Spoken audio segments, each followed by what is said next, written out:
7ই June মধ্যরাতে আবার শুরু হয়ে গেল ইরান ইসরায়েল যুদ্ধ। ইরান কথা রেখেছে, অপারেশন নাসেরের মাধ্যমে ইসরায়েলের রামাত ডেভিড এয়ারবেসে 10টি মিসাইল ছোড়ে গতকাল রাতে কথা দিয়েছিল ইরান, যদি ইসরায়েল লেবাননের বেইরুত শহরে একবার আক্রমণ করে সঙ্গে সঙ্গে ইরান যুদ্ধ শুরু করবে, আর কোনোভাবে ইসরায়েলের আগ্রাসন সহ্য করা হবে না। পাশাপাশি ইরান বারবার আমেরিকা যুক্তরাষ্ট্রকে জানিয়েছিল সিজ ফায়ার কেবলমাত্র ইরানে করলে হবে না, যুদ্ধ বন্ধ করলে প্রতিটা ফ্রন্টে যুদ্ধ বন্ধ করতে হবে, সে ইরানে হোক, লেবাননে হোক কিংবা গাজায় হোক। যদি ইরান বাদে লেবানন কিংবা গাজায় যুদ্ধ চালায় ইসরায়েল, আর সেই যুদ্ধ যদি আমেরিকা না থামায় তবে ইসরায়েলকে ছেড়ে কথা বলা হবে না। সেই প্রতিশ্রুতি মতোই গতকাল রাতে ইরান এই জায়নবাদী ইসরায়েল রাষ্ট্রের রামাত ডেভিড এয়ারবেসে সরাসরি 10টি মিসাইল ছুড়ে দেয়, আর সেই মিসাইলের সিংহভাগই ইসরায়েলে গিয়ে আছড়ে পড়ে। যদিও ইসরায়েলের পক্ষে জানানো হয়েছিল অধিকাংশ মিসাইলকেই তারা ইন্টারসেপ্ট করেছে, কিন্তু আজ একাধিক ফুটেজ সামনে এসেছে যেখান থেকে আমরা স্পষ্ট দেখতে পাচ্ছি যে অধিকাংশ মিসাইলই তারা নিখুঁতভাবে নিশানায় আঘাত হেরেছে। তাই মধ্যপ্রাচ্যে শান্তির সম্ভাবনা নেই বললেই চলে, আরো একটি দীর্ঘমেয়াদী ধ্বংসাত্মক যুদ্ধে জড়িয়ে পড়লো মধ্যপ্রাচ্যের রাষ্ট্রগুলো। গতকাল রাতে ইরান যখন ইসরায়েলের রামাত ডেভিড এয়ারবেসে হামলা করে তার ঠিক 5 মিনিট বাদেই ডোনাল্ড ট্রাম্প ফিনান্সিয়াল টাইমসের সাংবাদিকদের জানান যে তিনি কোনোভাবেই ইসরায়েলকে ইরানের উপরে আর হামলা চালাতে দেবেন না, যুদ্ধ সে বন্ধ করবে যে কোনো মূল্যে। এবং তার পরেই ডোনাল্ড ট্রাম্প ফোন করে বেঞ্জামিন নেতানিয়াহুকে যাতে যুদ্ধ আর শুরু না হয়। বেঞ্জামিন নেতানিয়াহু তিনি যদিও ইরানকে মিসগাইড করবার জন্য টুইটে লেখেন যে তিনি আর ইরানে আক্রমণ করছে না, ওদিকে ইসরায়েলের চরমপন্থী যুদ্ধবাদী নেতা বেন গেভির তিনি টুইটে লেখেন যে ইরান মাস্ট বার্ন, অর্থাৎ ইরানকে এবার পুড়িয়ে দেওয়া হবে। আর এই টুইট করার ঠিক 8 ঘন্টা বাদেই ইরানের 3টে প্রধান শহর রাজধানী তেহরান, তাবরিজ শহর এবং ইস্পাহান, এই 3 শহরে ইসরায়েল প্রত্যাঘাত করে, যার মধ্য দিয়ে নতুন করে আরো একবার বিধ্বংসী যুদ্ধ শুরু হয়ে গেল ইরান ইসরায়েলের, তথা গোটা মধ্যপ্রাচ্যে যুদ্ধের আগুন অবিলম্বে আজকেই ছড়িয়ে পড়ার আশঙ্কা।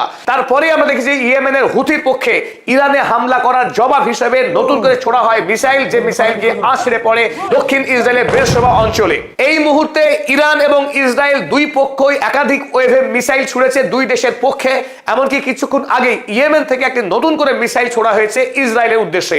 যদিও এখনো পর্যন্ত ইসরায়েল বা ইরানে এই পারস্পরিক আক্রমণের ফলে কতজন মানুষ আক্রান্ত হয়েছেন সেই বিষয়ে বিশেষ খবরাখবর এখনো হাতে আসেনি, তবে উভয় দেশে যে ব্যাপক ক্ষয়ক্ষতি হয়েছে তাতে কোনো সন্দেহ নেই। আজ ভোরবেলায় ইসরায়েল পক্ষ থেকে ইরানের মাশহের শহরের পেট্রোকেমিক্যাল সেন্টারে হিট করা হয়, আর এই পেট্রোকেমিক্যাল সেন্টারে আগুন লাগার খবরও পাওয়া গেছে ইরানের। তাই ইরানের নতুন করে ক্ষতির একটি খবর পাওয়া গেল আজ।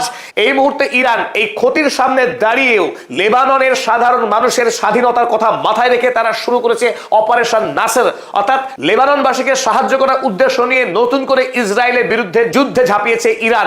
মানবতার স্বার্থে বিশ্বের শান্তি প্রতিষ্ঠার লক্ষ্যে এই মুহূর্তে ইরান জায়নবাদী আগ্রাসী ইসরায়েলের বিরুদ্ধে যুদ্ধে নামলো। যদিও ডোনাল্ড ট্রাম্প দাবি করেছিলেন যে নেতানিয়াহু নতুন করে বদলার হামলা করবে না ইরানের উপরে, সে কথা কিন্তু আমরা কেউই বিশ্বাস করতে পারিনি। তার কারণ একটাই, যে ইসরায়েল রাষ্ট্র প্রথম থেকে গোটা মধ্যপ্রাচ্যে যুদ্ধ করে আসছে, আর যে যুদ্ধের নেপথ্যে শক্তি আমেরিকা যুক্তরাষ্ট্র।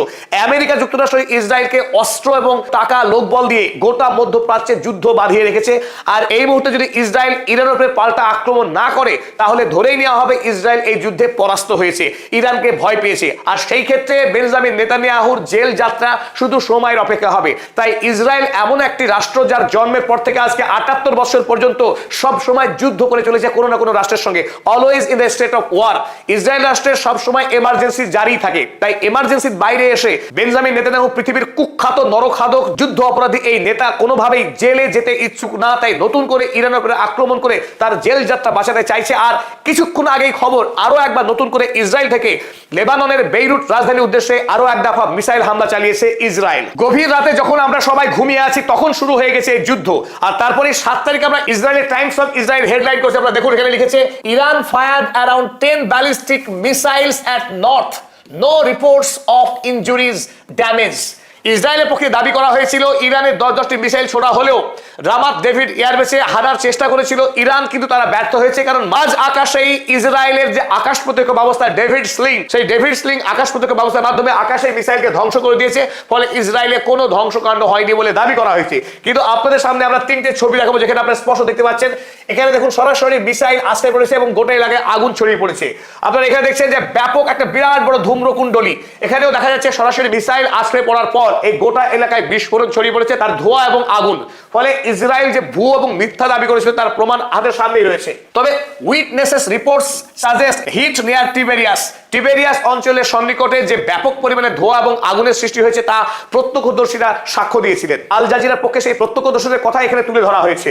বিশেষ করে রামাত ডেভিড এয়ারবেস ইরান আক্রমণ করেছে তার একটাই কারণে, রামাত ডেভিড এয়ারবেস থেকে ইসরায়েল লেবাননের বেইরুত শহরে আক্রমণ করেছিল। যেহেতু বেইরুত শহরে আক্রমণ চালাতে নিষেধ করেছিল ইরান, সেই সমস্ত ওয়ার্নিংকে গুড়িয়ে দিয়ে ইসরায়েল আক্রমণ করছে বেইরুত শহরে, আর তারপরে ইরান এই প্রতিশোধমূলক আক্রমণ চালিয়েছিল ইসরায়েলে। ডোনাল্ড ট্রাম্প অন্তত বোঝানোর চেষ্টা করেছেন তিনি ইরানের সঙ্গে শান্তি চুক্তিতে আগ্রহী, আর গতকাল রাতে এই জন্যই তিনি বলেছিলেন যে নেতানিয়াহুকে তিনি নতুন করে যুদ্ধ শুরু করতে বারণ করবেন। এমনকি মধ্যরাতে পাকিস্তানের স্বরাষ্ট্রমন্ত্রী গতকাল রাতে যখন তেহরানে পৌঁছে গেছে নতুন করে আলোচনা শুরু করবার জন্য, অর্থাৎ ইরান এবং আমেরিকা দ্বিপাক্ষিক চুক্তি নিয়ে মধ্যস্থতা করতে পাকিস্তান যখন আরো একবার অগ্রসর হয়েছে, সেই মুহূর্তে ইসরায়েল নতুন করে যুদ্ধ বাঁধালো মধ্যপ্রাচ্যে। কারণ ইসরায়েলকে বারবার বলা হয়েছিল লেবাননে হামলা থামাতে, কিন্তু যে ইসরায়েল রাষ্ট্র আমেরিকার পেন্টাগন সামরিক সদর দপ্তরের উপরে গোয়েন্দাগিরি করে বলে খবর প্রকাশিত হয়েছে, সেই ইসরায়েল আমেরিকার কোনো কথা যে শুনবে না তারই প্রমাণ লেবাননে গণহত্যা চালানো। এমনকি লেবাননের গণহত্যার বিরুদ্ধে যখন ইরান হামলা করলো, তার উপরে ইরানকেও নতুন করে আক্রমণ করেছে ইসরায়েল গতকাল রাতে।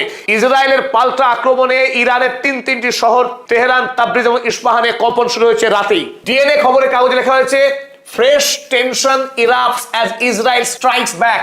Multiple explosions hit Tehran, Isfahan এবং তাবরিজ। তিনটে গুরুত্বপূর্ণ ইরানি শহরে আক্রমণ করেছে ইসরায়েল। এই মুহূর্তে যুদ্ধ তুঙ্গে, দুই পক্ষই একে অপরকে আক্রমণ করে চলেছে। Israel hits Iran petrochemical plant in a new strikes despite Trump's reprimand. Donald ট্রাম্পের নিন্দা সত্ত্বেও ইসরায়েল কিন্তু আক্রমণ চালিয়ে যাচ্ছে ইরানের একাধিক গুরুত্বপূর্ণ কেন্দ্রে। স্বাভাবিকভাবে এখানে প্রশ্ন উঠতে পারে অনেক দর্শক মণ্ডলী মনে, আমাদের সম্মানিত দর্শকরা প্রশ্ন করেন যে ইরানের এত সামরিক শক্তি থাকা সত্ত্বেও কিভাবে ইসরায়েল আক্রমণ করছে ইরানের উপরে, ইরান কেন ইন্টারসেপ্ট করতে পারছে না ইসরায়েলের ছোড়ায় মিসাইলগুলো?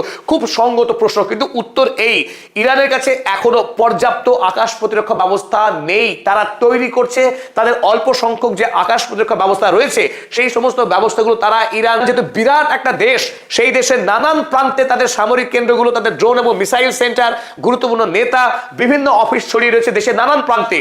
তাই গোটা দেশকে আকাশ প্রতিরক্ষা ব্যবস্থায় মুড়িয়ে দেওয়াটা ইরানের পক্ষে এক কথায় অসম্ভব।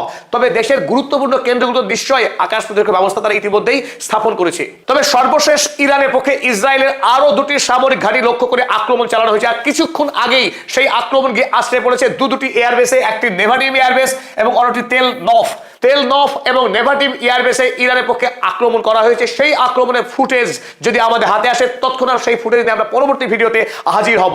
ইরান ইসরায়েল যুদ্ধের প্রতিটি নির্ভুল এবং নির্ভরযোগ্য সংবাদ পেতে পদাতিক চ্যানেলকে সাবস্ক্রাইব করুন এবং আমাদের সঙ্গে থাকুন।